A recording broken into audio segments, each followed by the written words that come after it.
40 വർഷത്തിന് ശേഷം Koyilandy Shri Vasudevashrama higher secondary സ്കൂളിലെ 1984 ബാച്ച് ഒത്തുചേർന്നു. ബാച്ച് സംഗമത്തിൽ പുതിയ കമ്മിറ്റി രൂപീകരിച്ച് പ്രവർത്തനം തുടങ്ങി. ഭാവി പരിപാടികളും ആസൂത്രണം ചെയ്തു. Shri Vasudevashrama higher secondary school 1984 batch സംഗമം കൊല്ലത്ത് നടന്നു. 40 വർഷം കൊണ്ട് ഒരുപാട് മേഖലയിൽ എത്തിപ്പെട്ട കൂട്ടുകാരൊന്നിച്ചപ്പോൾ പഴയകാല സ്കൂൾ സ്മരണയായിരുന്നു.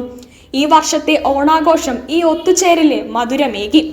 നാടിന്റെ വിവിധ രാജ്യങ്ങളിൽ മറുനാട്ടിൽ നിന്ന് വന്ന സഹപാഠികളുടെ ഒത്തുചേരൽ 40 വർഷം പിന്നിലേക്ക് പോയി.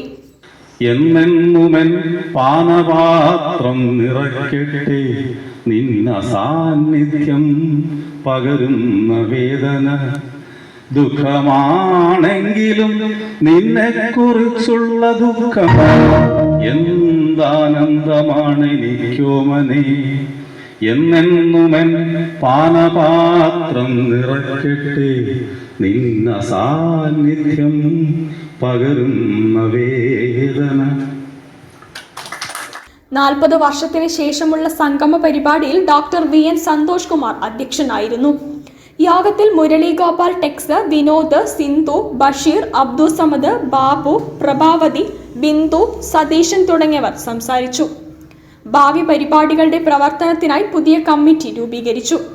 Doctor VN Santhosh Kumar president, Sindhuraj Srinivasan vice president, Vinod Kumar secretary, P Sajeev Kumar, Bindu Anela എന്നിവർ ജോയിന്റ് സെക്രട്ടറി, മുരളി ഗോപാൽ ടെക്സ് ഗജാൻജി, കോർഡിനേറ്റർ സുരേഷ് MP-യെയും തിരഞ്ഞെടുത്തു. എല്ലാ വർഷവും ഈ ഒത്തുചേരൽ ഉണ്ടാവട്ടെ എന്ന് പറഞ്ഞുകൊണ്ട് പഴയകാല സ്മരണ അയവിറക്കിക്കൊണ്ട് അവർ പിരിഞ്ഞു. News bureau, Kozhikode. വാർത്തകൾ ചുരുക്കത്തിൽ നിങ്ങൾക്കായി അവതരിപ്പിക്കുന്നത് ക്യാൻസറിനെതിരെ പൊരുതാനായി കാലിക്കറ്റ് സിറ്റി സർവീസ് സഹകരണ ബാങ്കും MVR ക്യാൻസർ സെന്ററും സംയുക്തമായി അവതരിപ്പിക്കുന്ന ക്യാൻസർ ചികിത്സാ സഹായ പദ്ധതിയാണ്.